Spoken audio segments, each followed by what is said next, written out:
Avant l'invention de l'imprimerie, les livres étaient écrits à la main et coûtaient très cher. Le prix d'un manuscrit pouvait égaler celui d'un immeuble de 3 étages. La majorité de la production de ces livres se concentrait dans les grands ateliers monastiques, les scriptoria.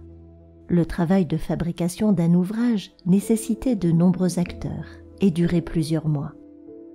Fréquemment, de riches commanditaires passaient commande aux moines pour un manuscrit précis, souvent un livre d'heures.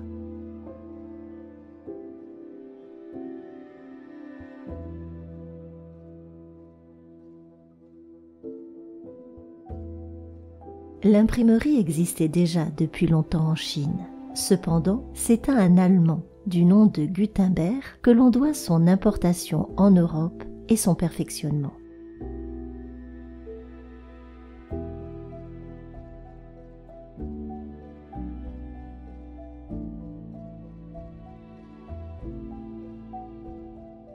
Il mit au point les caractères mobiles en plomb, réutilisables, ainsi qu'une nouvelle encre et la presse à imprimer. Entre 1452 et 1456, la Bible de Gutenberg fut le premier livre réalisé à l'aide de caractères mobiles en Europe. Pour réaliser l'impression d'un livre, plusieurs étapes étaient nécessaires. Tout d'abord, il fallait puiser des caractères mobiles dans des casiers pour composer les formes correspondant au texte. La seconde étape consistait à enduire la forme au moyen de tampons encreurs. Puis, il fallait activer la vis.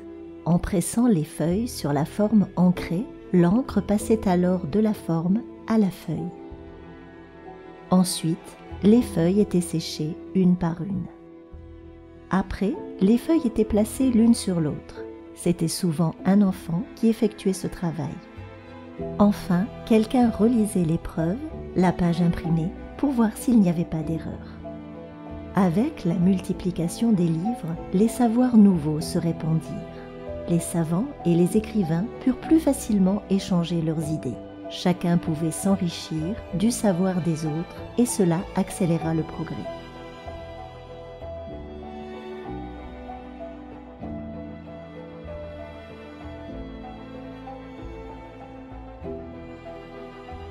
Au XVIe siècle se développa le goût du savoir scientifique. On commença à faire des expériences. À partir d'observations, des nouvelles explications furent proposées. Le médecin et astronome polonais Nicolas Copernic étonna le monde avec sa nouvelle représentation de l'univers. Il est célèbre pour avoir développé et défendu la théorie de l'héliocentrisme, selon laquelle le Soleil est au centre de l'univers et la Terre tourne autour de lui.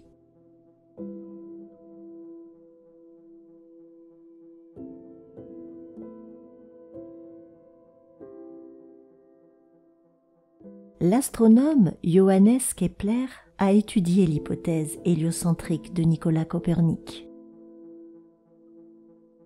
Il est surtout célèbre pour avoir découvert que les planètes ne tournent pas autour du Soleil suivant des trajectoires circulaires parfaites, mais des trajectoires elliptiques.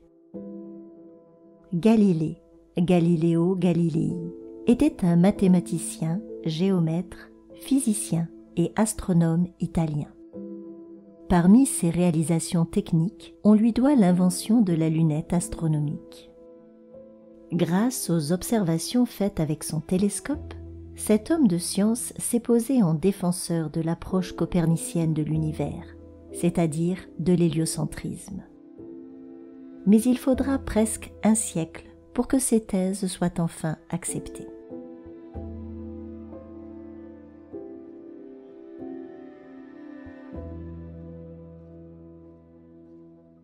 À la Renaissance, la chirurgie va connaître un renouveau grâce à l'évolution des techniques.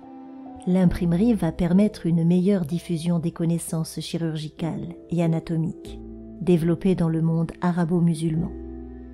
Il y a également un perfectionnement de la représentation du corps humain, comme chez Léonard de Vinci. La multiplication des armes à feu apporte aussi un nouveau problème.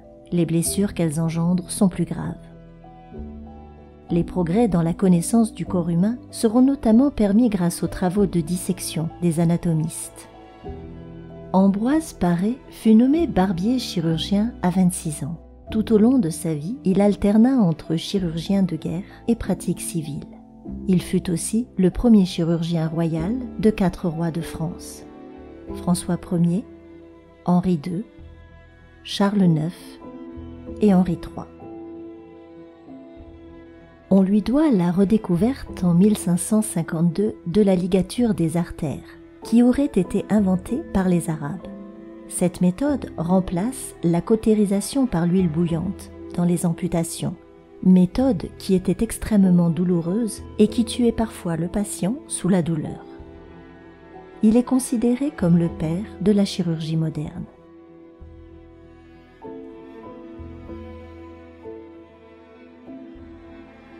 La Renaissance fut une période riche en innovation et en progrès, comme en astronomie et en médecine. L'invention de l'imprimerie permit de diffuser le savoir plus rapidement et de le rendre accessible à un plus grand nombre de personnes.